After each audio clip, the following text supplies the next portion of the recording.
হরে কৃষ্ণ। দণ্ডবোধ সবাইকে। তো আজকে হচ্ছে কামুদা একাদশী। তো ভক্তবৃন্দরা আশা করি সবাই একাদশী পালন করছেন। তো একাদশীর দিন সবাই সকাল সকাল ঘুমের থেকে তো উঠেছেন, ভগবানের মঙ্গল আরতি করেছেন, আশা করি ভগবানকে তুলসীপত্র পুষ্প দান করেছেন। তো একাদশী যেহেতু আজকে কামুদা একাদশী, তো কামুদা একাদশীর ব্রত কথাটা শুনে নেওয়া যাক। তো একাদশী শুধু পালন করলে হয় না, একাদশীর দিন একাদশীর ব্রতকর্তা মাহাত্ম্যটা শোনা খুবই দরকার। এটাতে মাহাত্ম্যটা শুনলে এটাতেও কি হয়, ব্রহ্মহত্যাজনিত পাপ বিনাশ হয়, এটা যদি শ্রবণ করে। তো একাদশীর দিন আজকে যেহেতু একাদশী, সবাই আজকে বেশি বেশি হরিনাম সংকীর্তন করবেন, ভগবানের নাম কীর্তন করবেন, গ্রন্থ পাঠ করবেন, আর কামদা একাদশীর ব্রতটা মাহাত্ম্যটা শুনে নেবেন। তো কামদা একাদশীর আজকে মাহাত্ম্যটা পাঠ করছি, আপনারা শ্রবণ করুন। কামদা একাদশী। যুধিষ্ঠির বলিলেন, হে বাসুদেব, আপনাকে নমস্কার। আপনি অনুগ্রহপূর্বক আমার নিকট চৈত্র মাসের শুক্লপক্ষিয়া একাদশীর মহিমা কি তাহা বর্ণন করুন।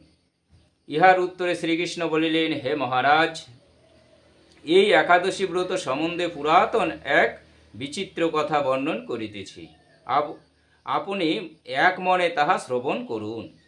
এই ব্রত সম্বন্ধে বৈশিষ্ট্য ঋষি মহারাজ দিলীপের প্রশ্নের উত্তরে যাহা যাহা বলিয়াছিলেন, আমি তাহাই কীর্তন করিব।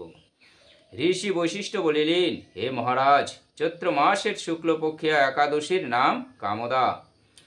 ওই তিথি পুণ্যতমা ও পাপরূপ কাষ্ঠ সমূহের দাবাগ্নি স্বরূপ। এই একাদশী পাপাগ্নি ও পুণ্যদায়িনী।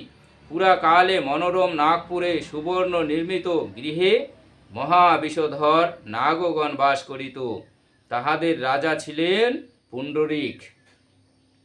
গন্ধর্ব, কিন্নর ও অপ্সরাগণ কর্তৃক সেবিত সেই পুরী মধ্যে অপ্সরা শ্রেষ্ঠা ললিতা ও ললিত নামক গন্ধর্ব স্বামী স্ত্রী রূপে ধনধান্যে পূর্ণ এক গৃহে পরম সুখে কালাতিপাত করিত। একদিন পুণ্ডরীক্ষের রাজসভায় ললিত একাকী গান করিতেছিল। এমন সময় ললিতার কথা স্মরণ হওয়ায় ছন্দ বন্ধে তাহার জিহ্বা স্থলিত হইতে লাগিল। কর্কটক নামক নাগ ললিতের উক্ত অবস্থা লক্ষ্য করিয়া তাহা পুণ্ডরীক রাজার নিকট বলিল।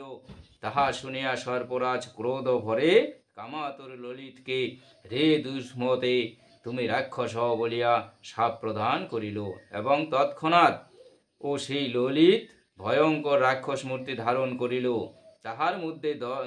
তাহার বাহু 10 যোজন বিস্তৃত, মুখ পর্বত গুহাতুল্য, চক্ষু 2টি প্রজ্বলিত অগ্নি সদৃশ, গলদেশ পর্বত সদৃশ, নাসিকা ও অধর 2টি অর্ধযোজন পরিমিত, শরীর ঊর্ধ্বে 8 যোজন বিস্তৃত। ললিত এইরূপ ভয়ঙ্কর রাক্ষস রূপ প্রাপ্ত হইলে ললিতা নিজ পতির সেই রূপ দেখিয়া মহা দুঃখে ও চিন্তায় ব্যাকুল হইয়া উঠিল। স্বেচ্ছাচারী রাক্ষস ললিত দুর্গম বনে ভ্রমণ করিতে লাগিল। ললিতা তাহার সঙ্গ ত্যাগ করিল না। ললিত নির্দয়ভাবে মনুষ্য ভক্ষণ করিত।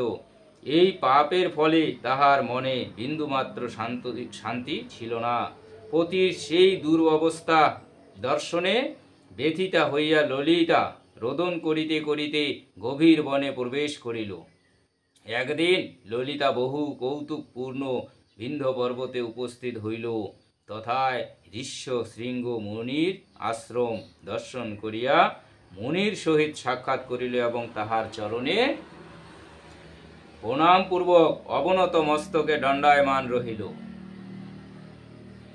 মুনি তাহাকে জিজ্ঞাসা করিলেন, হে সুন্দরী, তুমি কে, কাহার কন্যা এবং কি কারণে এই গহন বনে আসিয়াছ, তাহা সত্য করিয়া বলো। তদুত্তরে ললিতা বলিল, হে প্রভু, আমি বীরধন্দা নামক গন্ধর্বের কন্যা। আমার নাম ললিতা। আমার পতির রাক্ষসত্ব দূর হয় এইরূপ উপায় বলিতে সাকাতর নিবেদন করিতেছি। তখন ঋষি বলিলেন, হে সুন্দরী, চৈত্র মাসে শুক্লপক্ষিয়া কামদা নামক যে একাদশী আছে, তুমি সেই ব্রত যথাবিধি পালন করো। এই ব্রতের পুণ্যফল তোমার স্বামীকে অর্পণ করিলে তৎক্ষণাৎ তাহার সর্বপাপ বিনষ্ট হইবে। বশিষ্ঠ ঋষি বলিলেন, হে মহারাজ দিলীপ, মুনির বাক্য শ্রবণ করিয়া আনন্দ সহকারে কামদা একাদশীর দিনে যথাবিধি ব্রত পালনপূর্বক ব্রাহ্মণ ও বসুদেব নারায়ণের অগ্রে পতির উদ্ধারের নিমিত্ত ললিতা বলিল, আমি যে সর্বপাপহরা কামদা একাদশী ব্রত পালন করিয়াছি, উহার সর্বপ্রকার ফল আমার পতির উদ্দেশ্যে অর্পণ করিলাম। এই পুণ্যের প্রভাবে তাহার রাক্ষসত্ব দূর হোক। ললিতার পুণ্য ফল প্রদানের বাক্য উচ্চারণ মাত্রে সেই স্থানে দণ্ডায়মান ললিত পাপ শূন্য হইয়া দিব্যদেহ প্রাপ্ত হইল। তাহার রাক্ষসত্ব দূর হওয়ায় পুনরায় নিজ গন্ধর্ব দেহ পাইয়া ও রত্ন অলঙ্কার আদি দ্বারা ভূষিত হইয়া ললিতার সহিত মিলিত হইল এবং তাহারা বিমানে আরোহণপূর্বক নিজ গন্ধর্ব লোকে গমন করিল। হে মহারাজ দিলীপ, এই ব্রত যত্ন সহকারে সকলেরই পালন করা কর্তব্য। মনুষ্যগণের হিত কামনায় এই ব্রত কথা তোমার নিকট বর্ণন করিলাম। ইহা ব্রহ্মহত্যাদি পাপ বিনাশক এবং পিশাচত্ব বিমোচক। ইহা হইতে ত্রিলোকের শ্রেষ্ঠ কোনো ব্রত নাই। এই ব্রতকথা শ্রদ্ধাপূর্বক পঠন ও শ্রবণে বাজপেয় যজ্ঞের ফল লাভ হইয়া থাকে। হরে কৃষ্ণ, দণ্ডবোধ সবাইকে। তো ভক্তবৃন্দরা, আপনারা সবাই এই কামদা একাদশী ব্রত পালন করবেন এবং যথাসময়ে তার পালন সেরে নেবেন। আজকে যারা 19শে এপ্রিল যারা একাদশী ব্রত পালন করছেন, কালকে সকাল 5:30 থেকে 9:30 মধ্যে পালনটা সেরে নেবেন। আর কালকে যারা পালন করবে মহা দ্বাদশী, তাদের তো আমার আগের ভিডিওতেই দেওয়া হয়ে গেছে তার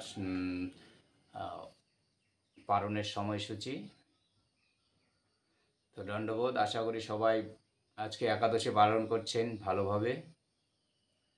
হরে কৃষ্ণ, দণ্ডবোধ।